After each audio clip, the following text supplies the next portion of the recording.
Hola, ¿qué tal, queridas mentes? Muchas gracias por estar una vez más conmigo. Soy Oteb Said. Gracias por acompañarme en esta serie de podcast, que sí, ya lo tenía bastante descuidado, pero bueno, ya estamos finalizando el año al momento de grabar este contenido y para los siguientes meses ya estaré trabajando constantemente para que esto tenga una continuidad como lo ha estado realizando desde que abrimos el proyecto.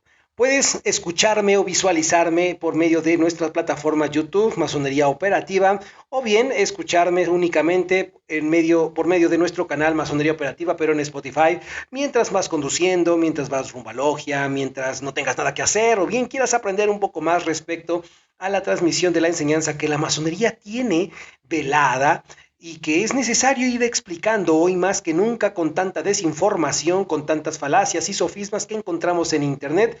Si confías en mí, no defraudaré la confianza que me estás dando. Si en algo me equivoco, por supuesto, házmelo llegar bajo la forma que tú quieras, pero en absoluto me mantengas en el error, vayamos perfeccionándonos mutuamente en reciprocidad. Y bueno, queridamente, el día de hoy vamos a darle continuidad a un tema que está planteado, programado dentro del estudio de lo que es la regularidad. Este asunto que venimos trabajando desde semanas o meses atrás, visita en YouTube, en nuestra lista de reproducción, podcast o aquí mismo en Spotify, todas las partes que hablan sobre la regularidad masónica, un asunto no menor, y es que hay muchas logias, bueno, propiamente dirigentes, personas que de una u otra manera buscan subyugar con base a estos temas, al desconocimiento, a la instrucción por medio del terrorismo, para hacerle pensar a sus miembros que en masonería solo hay la ortodoxa, solo hay la regular, y que esta no es que sea errónea, lo erróneo es cómo se va operando. De tal manera las logias irregulares o llamadas salvajes, hay muchas que hacen trabajos verdaderamente loables, pero que es como se encuentran a la marginación del derecho masónico, reconocido. Bueno, su trabajo no es tan conocido, pero en lo particular he aprendido más de ese tipo de instrucciones que dentro de las líneas plenamente tradicionalistas, puristas, vamos a colocarle hoy ese válido adjetivo. Y el día de hoy, dentro de la continuidad de la normativa masónica, vamos a abordar uno de los temas que es desafortunadamente todavía un tema controversial, como lo son los famosos landmarks. Esta palabra de origen inglés, que se compone de dos léxicos, land, que significa tierra, y marca, o sea, marca de tierra, que muy curiosamente esta palabra es sacada dentro del contexto bíblico. Deja en los comentarios, indaga un poco al respecto y coméntanos en qué apartado de la Biblia los landmarks fueron inspirados como parte fundamental para la línea ortodoxa dentro de su derecho masónico positivo. Y bajo este punto tenemos que debo plantearte diferentes cuestiones históricas. Aquí tengo mis notas para darte una secuencia a este respecto sobre en lo que consisten los landmarks, su historia, la contraargumentación que vengo a plantearte y para que tú al final vayas desarrollando tu propio criterio. Y bueno, este tema resulta álgido siempre y cuando no se sepa contraargumentar o argumentar por un lado y por otro, escuchar aquellas argumentaciones que van cuestionando cómo lo es ya tradición y enseñanza en este espacio lo establecido. Así entonces tenemos que los landmarks, hemos defendido que muchas de las normativas institucionales no son producto como lo afirman acá, de una naturaleza esencial masónica, sino de contextos históricos cuyo objetivo fue el control político en primera instancia. Y es que los landmarks se empezaron a redactar en 1813 a raíz de que se empezaron a juntar las logias de los masones antiguos y modernos, que ya hemos hablado en nuestra serie de regularidad de la historia de la masonería, con otra intención, no con intenciones realmente iniciáticas, sino con intenciones de ponerle un alto a las problemáticas políticos sociales y de los derramamientos de sangre que había ya en casi 100 años de existencia en el ambiente inglés. Como tal, esto es una cuestión que a los ingleses les es más significativa que de este lado del mundo, aquí propiamente incluso en México, pero como de repente somos medinchistas hasta incluso dentro de los ámbitos iniciáticos espirituales, ¿por qué no adoptar enseñanzas extranjeras? Y eso me va a poner en un estatus como que más de caché, más antiguo y aceptado. Muy bien, queridas mentes constructoras. Entonces, los landmarks se empezaron a redactar y es que para los defensores de estos postulados, los landmarks ya existían dentro de planteamientos oratóricos, dentro de tradiciones orales, y lo que ocurrió en 1813 fue solamente que se empezaron a redactar para de a partir de ahí determinar, según quien defiende esto, qué es y qué no es masonería. De tal manera que si en la logia a la que perteneces no se llevase a cabo un landmark, o bien se están desviando o definitivamente no es masonería lo que te están enseñando. Para la doctrina de sangre masónica y quienes sigan la doctrina ortodoxa, lo que hacemos aquí no es masonería. De hecho, soy un espurio, un hermano falso o un instructor falso, que además embaucador posiblemente a raíz de que no sigo ni seguiré jamás los sacros landmarks con características inmutables, según dicen. Ya comprobaremos y analizaremos esta afirmación. Entonces, sabemos bien que los conflictos de sangre, bélicos, políticos, no le convenían al rey en turno, y así que mandó a sus dos hijos para ponerle fin, y te hemos comprobado y señalado, esto es historia, esto no lo estoy inventando yo, esto está en los anales, en los registros de la historia, donde a los hermanos del rey en turno se les encomendó ponerle un alto al conflicto entre masones antiguos y modernos, habiendo amenazas para que uno de estas dos personas cediera el control masónico de la gran maestría que dirigía. Revisa nuestro podcast, todo está ahí, o busca en internet o en documentos, libros que incluso la misma Gran Logia de Inglaterra ha publicado, para que veas que no te estoy inventando nada. Y así como los términos de la regularidad, y analizamos cómo la regularidad es a modo y comprobamos esa situación, como en México es un pinche desmadre este asunto, asimismo a niveles internacionales el asunto de los landmarks tiene la misma característica. Pero bueno, vamos a dejar que el prejuicio que posiblemente estés pensando me embarga, hable por sí mismo. Debemos comprender primero que los landmarks cumplen tres funciones para los seguidores de esta doctrina. Es una función interpretadora, una función integradora y una función limitadora a este respecto. Entonces, desafortunadamente se piensa que los símbolos y que las normas se interpretan cuando no debe ser así. Y es que si cada quien interpretase la vida como quisiese, bueno, a partir de eso es que existen N cantidad de inexactitudes respecto a la enseñanza. Por eso es que la interpretación y quien afirma que los símbolos se interpretan está transmitiéndote falsedades. Los símbolos no se interpretan, los símbolos, su significado se va no interpretando, sino descubriendo, y en asuntos más avanzados dentro de este estudio de la depuración y la rectificación, los símbolos, su significado se revela. Pero bueno, eso lo dejemos para después. En cuanto a su función integradora, lo que los landmarks plantean, o los seguidores y defensores de esta doctrina, implica que integran a la comunidad masónica internacional en lazos de fraternidad, de igualdad y etcétera.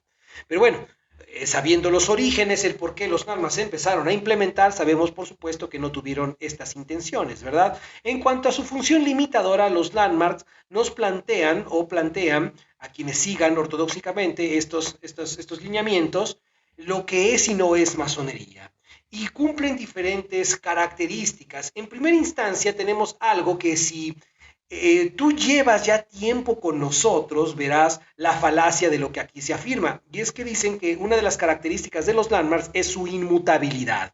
Y bueno, ya sabemos que la inmutabilidad es una de las características de más de 10 de la realidad. Y es que es falaz porque los landmarks a lo largo de los siglos han tenido diferentes modificaciones, tanto en su interpretación, tanto en su redacción misma. Entonces, no, los landmarks no son inmutables. Para empezar, debo decirte que hay diversos tipos de landmarks, y ponerse de acuerdo entre cuál es cuál solo detona a una decisión propia de determinado grupo masónico en escoger los landmarks de 1933, en la reunión que hubo en España, los landmarks de Mackay, los landmarks de Albert Pike, de Lawrence, etc. Ahorita te voy a decir un poco más al respecto y los números de cada uno de ellos.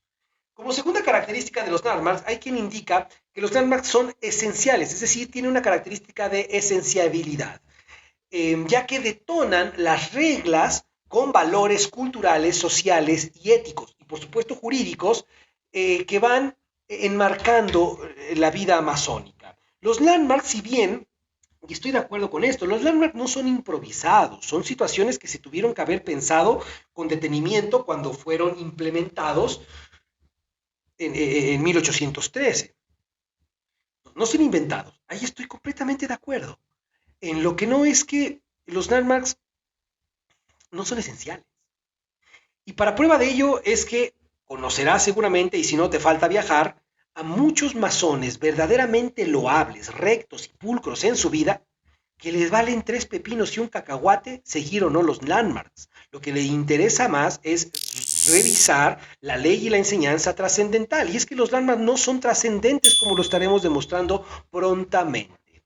Una tercera característica es la preexistencia de los antiguos límites o landmarks. Los defensores de esta idea indican que los landmarks, fíjate esto, derivan de la propia naturaleza de la masonería. Está cabrón esto, la verdad, está cañón, o sea, esto lo crees o no lo crees, es así. Y me da risa como muchas personas ortodoxas que siguen estos procesos de los landmarks empiezan a quejarse sobre la institución del ojo católica, que son dogmáticas, que son imperativos, que tienes que aceptar las cosas a fuerzas porque así lo dice la institución. ¡Sorpresa! Pero bueno, seguimos con esto. Entonces, vamos a comprobar cómo no son propios de la naturaleza de la masonería los landmarks. Los landmarks, como una característica más, implica que son subordinantes, es decir, todas las normas que se creen en cualquier confederación masónica, gran logia o logia, deben respetar los divinos y sagrados e inmutables, o por lo menos inmutables, landmarks, y en sus normativas jamás deben violentarlos o ir en su contra, porque eso es caer en herejía prácticamente. Y la Santa Inquisición masónica vendrá por ti, te jalará las patas por la noche. Quiero ponerte un análisis a este respecto. Pongamos un ejemplo muy claro de algo que ha sucedido. No voy a decir nombre. Masón, 40 años de trayectoria. Impecable en sus últimos 5 años. Se ha rectificado por medio de la masonería, por medio de su enseñanza. Ha llevado una vida loable, ortodoxa, respetó siempre los landmarks, se mantuvo siempre pisando logias masculinas de la vía de Inglaterra, etcétera, y de repente un día dice a chingar a su madre todo y voy a fundar una logia mixta. Bueno, según los sacros landmarks, ese hermano con esa vida loable, pero que ha llegado a determinada comprensión y que se atreve a fundar una logia mixta, para los seguidores ortodoxos de estas vertientes, ese hermano hoy es esposo. Ese hermano de grado elevado hoy no merece o no tendría por qué ser reconocida su logia, por más que opere la enseñanza, por más que transmita cómo construir fidedignamente puentes entre la ilusión y la realidad en su logia. Ese hermano no será reconocido en su trabajo loable por los seguidores ortodoxos de la forma. Así te la dejo. Una característica más de los landmarks es su universalidad, dicen, y es que todas aquellas organizaciones que pretendan o quieran inmiscuirse en estos asuntos necesitan reconocer universalmente la existencia, la validez de estos asuntos y defenderlo aunque sea indefendible, como veremos ya en breves. Les cuento que, que cuando hablamos de landmarks necesitamos determinar qué landmark, qué número de ellos. Es que hay infinidad Y te voy a nombrar solo 5. Voy a decir por los apellidos. Los landmarks de Albert McKay. Albert McKay dice que son 25. McBride dice que son 12. Pound dice que son 3. Para Albert Pike son... No, para Albert Pike son 3. Para Pound son 8. Para Lawrence son 24. Hubo una reunión en 1933 en Europa, en España. No tengo el dato preciso, búscalo en internet. Dice que son 30. Carajo, ¿no que son inmutables? ¿No que son propio de la esencia de la masonería? ¿O será que el masón que crea esos landmarks todavía no conoce la esencia de la masonería? Entonces, ¿por qué se anda mamaseando de que son parte de la naturaleza del masón? ¿Acaso los altos cuerpos masónicos 33 no conocen la misma naturaleza de la masonería que acepta en diferentes partes del mundo que hay N cantidad de landmarks con distintas variantes entre sí y que en esencia cambian incluso hasta la estructura de sus enunciados? Tiende a ser ridículo esto. Pero vayamos un poquito más sobre lo que es el derecho positivo de la vida masónica. Albert McKay tiene un libro que se llama Fundación de la Ley Masónica, que escribió en 1853. Es un libro muy interesante que debes conocer para refutar o contraargumentar este tipo de asuntos. No se trata nada más de cuestiones históricas o de bagajes curiosos, no. Hay que fundamentarnos para saber por qué negamos, en el caso de sangre masónica, o por qué validamos y aceptamos determinada doctrina. Y es que si seguimos doctrinas falsas, bueno, seguiremos fomentando instructores y alumnos falsos.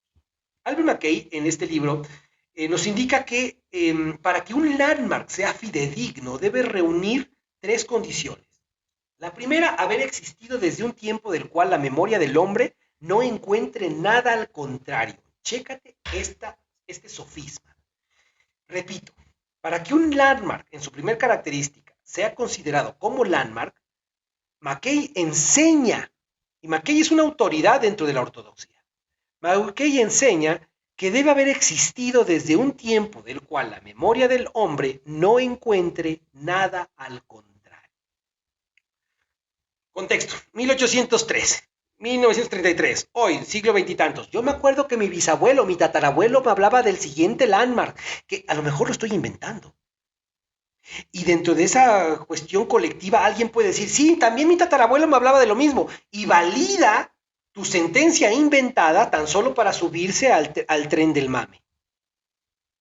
Y esto es algo que psicológicamente está analizado, es un sesgo. Si has puesto atención a nuestros contenidos en YouTube, indícame cuál es el nombre de este sesgo cognoscitivo donde yo afirmo una mentira y alguien me la valida pensando incluso que experimentó lo mismo que yo estoy narrando. Pero yo lo estoy inventando. Menciona en la caja de comentarios cómo se llama este sesgo cognoscitivo.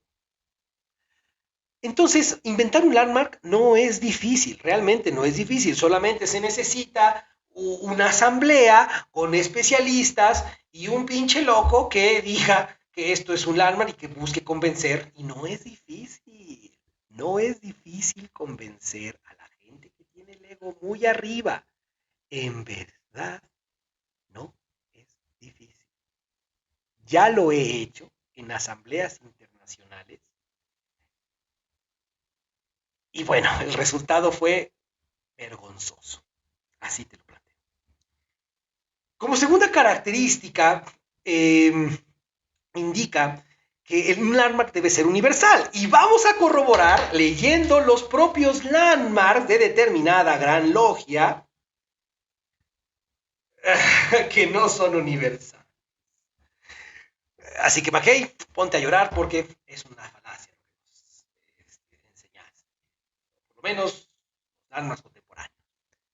Debe ser absolutamente irrevocable e inalterable. Bueno, ya sabemos que hay 25, 12, 8, 13, 24 y que en esencia los landmarks cuando son redactados tienden a tener sustratos que cambian la idea por completo. Así que prepárate para lo que viene.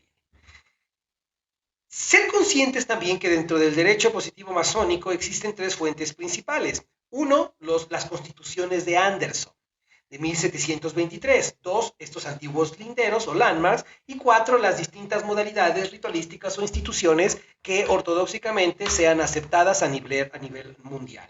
Pero tenemos diferencias desde sangre masónica al respecto de esto. Y es que, bueno, las constituciones de Anderson no son las más antiguas. De hecho, sabemos bien y ya te comprobamos, y mediante diferentes publicaciones que la misma Gran Logia de Inglaterra ha publicado en Internet, ha dado a conocer que Anderson y compañía quemaron diferentes documentos donde se comprobaban normas más antiguas que las que él planteaba, normas o libros que incluso contradecían las normas que él estaba colocando como vigentes y válidas para la masonería de Europa, propiamente la de Inglaterra. Quemaron documentos que hoy, afortunadamente, a muchos subsistieron, pero Anderson fue un pillo, fue un desgraciado que real. Y todavía pone en su memoria, alguien pone, hermanos llenos de escrúpulos quemaron documentos para que no cayeran en manos perversas. O sea, chinga tu madre. O sea, así te la digo.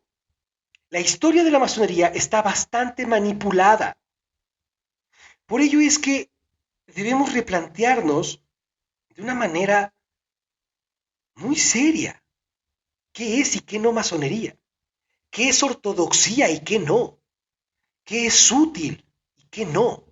Ya es más necesario hoy que nunca. Pero bueno, vamos a darle continuidad. Y voy a leer unos landmarks publicados. Aquí está el libro.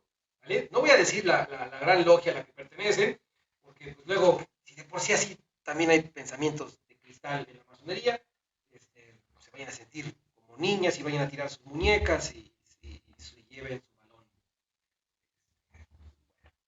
El primer landmark dice los inalterables modos de reconocimiento. Hay formas de reconocerse masónicamente hablando entre los diferentes grados de la masonería. Y el landmark 1 nos dice que las formas de reconocerse son inalterables. Bueno, pues conozco hermanos del rito francés que siguen los landmarks.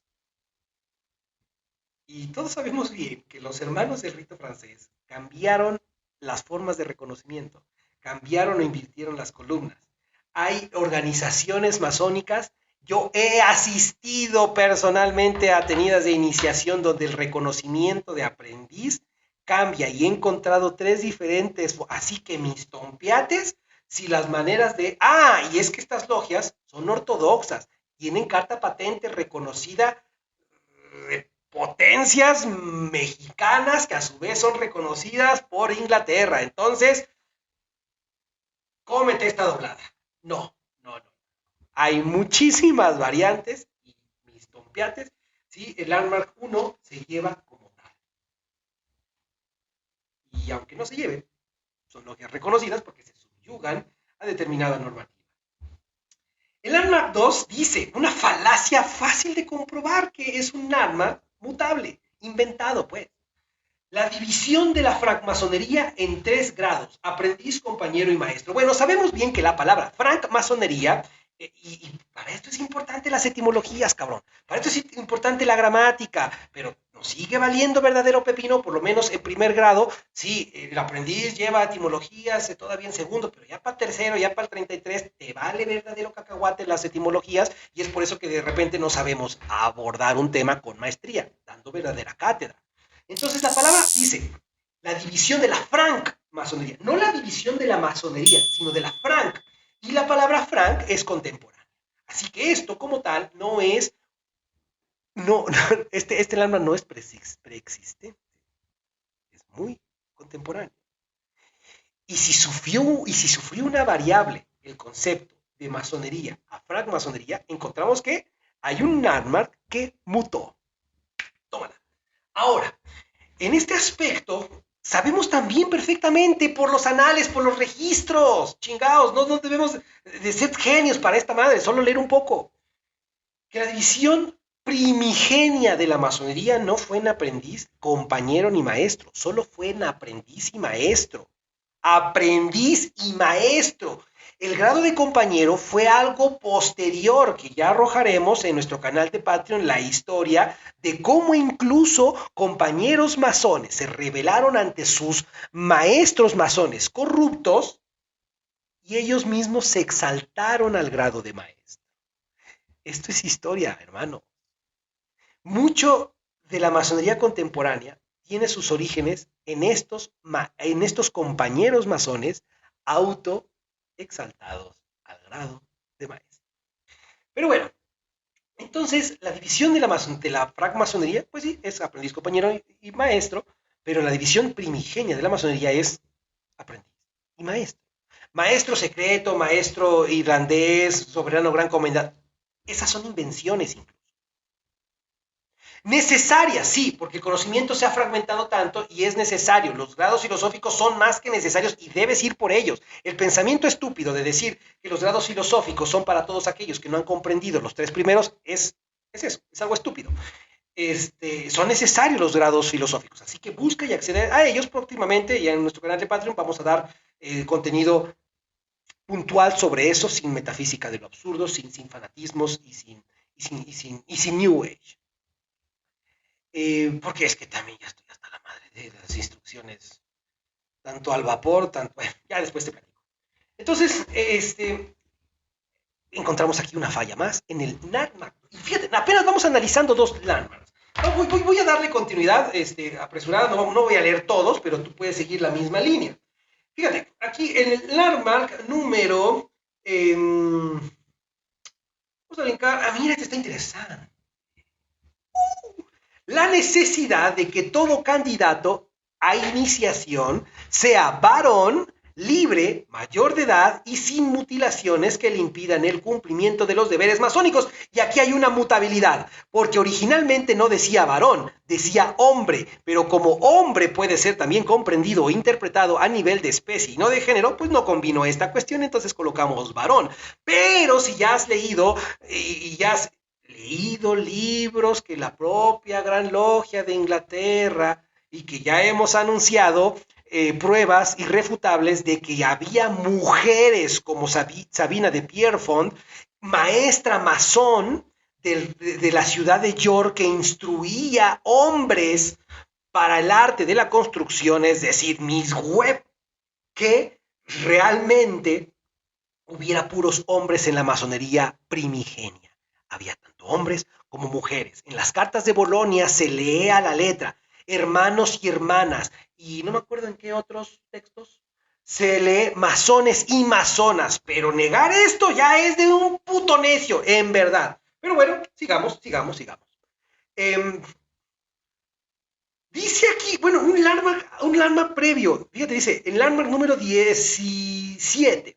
La obligación de los masones de someterse a las leyes y reglamentos de la jurisdicción masónica donde residan, aunque no sean miembros activos de la logia de dicha jurisdicción. O sea, la obligación. Te comento que en las iniciaciones que hacemos en sangre masónica, nosotros no hacemos juramentos, nosotros hacemos decretos. A las personas que iniciamos o afiliamos no les pido jamás jurar, les solicitamos decretar, pero para eso ya tuvieron un propedéutico de por lo menos 6 meses, donde me conozcan un poco la institución y sepan la diferencia entre jurar, el decreto, el honor de la palabra. Entonces jamás a los miembros de sangre masónica les vamos a obligar nada. Si obedecen una norma, es porque comprenden la etimología de la palabra obedecer, que significa escuchar. Si obedecemos una norma, si la respetamos, es porque hemos comprobado su veracidad y la importancia de esta en nuestras vidas, en nuestro desarrollo. Pero obligar, pues ¿qué soy? Y este es el tipo de cosas que cuando se transmiten fomentan la enseñanza de terror de la que tantas instituciones practican para subyugar a sus aprendices y compañeros principalmente. Abajo, disculpa si me exaltes, que esto me encabrona. Abajo dice en el arma número 19, la creencia en el gran arquitecto. Lástima que quien redactó estos textos al español no sepa, no valore los conceptos. Y es que no se trata de creer en un ser supremo, se trata de saber de su existencia. Y aún así, este landmark no se sigue porque hay logias, el rito nacional mexicano, que en origen no, fue un rito laico. Hay muchos ritos, hay muchas organizaciones donde no te obligan o no es necesario la creencia en un ser supremo. Tú puedes ser ateo, puedes ser gnóstico, y eso en ningún momento te pone arriba de un aleluyo. Yo soy aleluyo, por ejemplo, bueno, en el sentido de que soy deísta. De hecho, después te digo lo que soy. Vamos a dejarlo para un episodio especial de este podcast. Entonces, sobre esos aspectos, a mí también, en Sangre Masónica, tampoco me interesa que una persona sea creyente o que sepa la existencia de un ser supremo y que lo acepte en su vida. Si el tipo tiene la intención de forjar un hogar, para mí es más importante.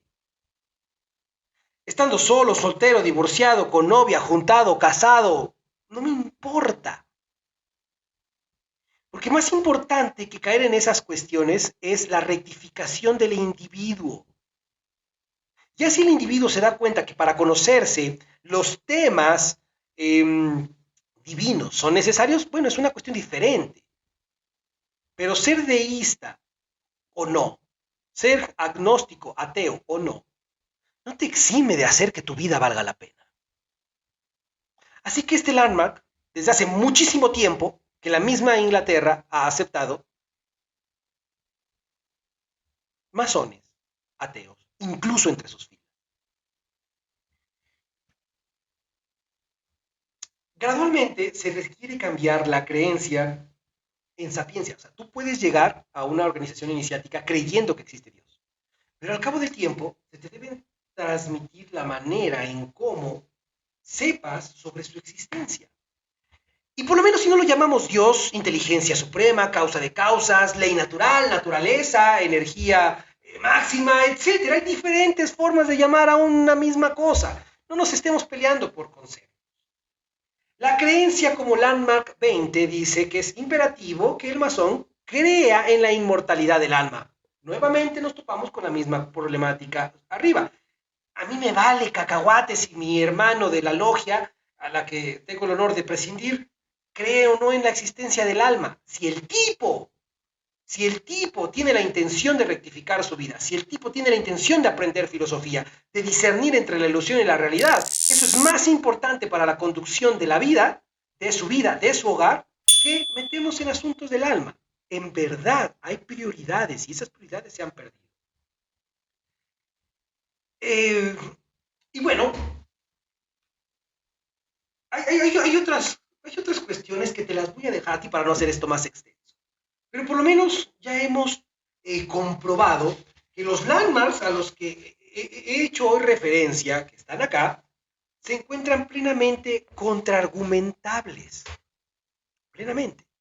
Que la misma institución de Inglaterra, la Gran Logia de Inglaterra, que es de donde proviene la regularidad de origen, que es de donde fueron redactados en historia estos landmarks, son plenamente cuestionables lo que nos ha transmitido. Así que los landmarks son cuestiones no naturales, no universales, no inmutables, no esenciales para la vida de un masón. Podemos prescindir de ellos cuando queramos. Podemos prescindir de ellos porque no son normas naturales. Porque si en verdad los landmarks fueran universales, regirían en la vida de yogis, de cristianos, de sufistas, de cabalistas. Pero son universales solo en cuanto a la limitada vida iniciática institucional de la masonería. Pero nada más. Los redactores, los hermanos de estas sentencias, no sabían diferenciar entre una ley natural, entre una ley universal, producto de sus sesgos por hambre de control. Pero sí sabían cómo forjar una institución que trascienda a lo largo de más de 3 siglos, como es la francmasonería moderna. Pero les faltaba mucho saber iniciático. ¿Qué piensas, queridamente, a este respecto? ¿En verdad sigues validando estas cuestiones? Y si las validamos, bueno, pues sigámoslos al pie de la letra. Y si no, bueno, gestemos soluciones porque existen muchos huecos que todavía han sido transmitidos en las generaciones contemporáneas y que yo nada más espero sinceramente que los hermanos con pensamiento obsoleto ya desencarnen. Porque no les sirven a la masonería en muchas cuestiones. Ya te demostraré más a este respecto. Y es normal que ocurra todo esto en cualquier institución. Hay muchas empresas capitalistas donde el sesgo del dirigente ya avanzado en edad no le permite observar las fluctuaciones de la tecnología. Hay muchas empresas que tronaron porque pretendieron hacer lo mismo a raíz de los 90 cuando se empezaban a implementar las computadoras. Conozco de forma directa una empresa que facturaba miles, o sea, pero una brutalidad de dinero lo que facturaba al mes. Pero por no cambiarse, por seguir al teléfono, seguir sin internet, sin actualizar sus protocolos, sin actualizar su tecnología, la empresa fracasó y toda la familia que dependía de esa empresa hoy está en la ruina. Bueno, no todos, algunos, pero por no saberse adaptar a los cambios contemporáneos. Y los landmarks ya son obsoletos, bastante obsoletos. Los landmarks no son principios que te ayuden a conocerte, son principios muy limitados, son normas sacadas de la mente imperfecta del ser humano. Muchas gracias, queridamente. Estamos en contacto. Nos vemos para el próximo episodio y a ver qué sorpresas nos depara la vida. Y recuerda que la asistencia a una logia no es para escuchar el sermón como si fuera iglesia de un sabión. No. La asistencia a una logia es para transmitir ley y enseñanza.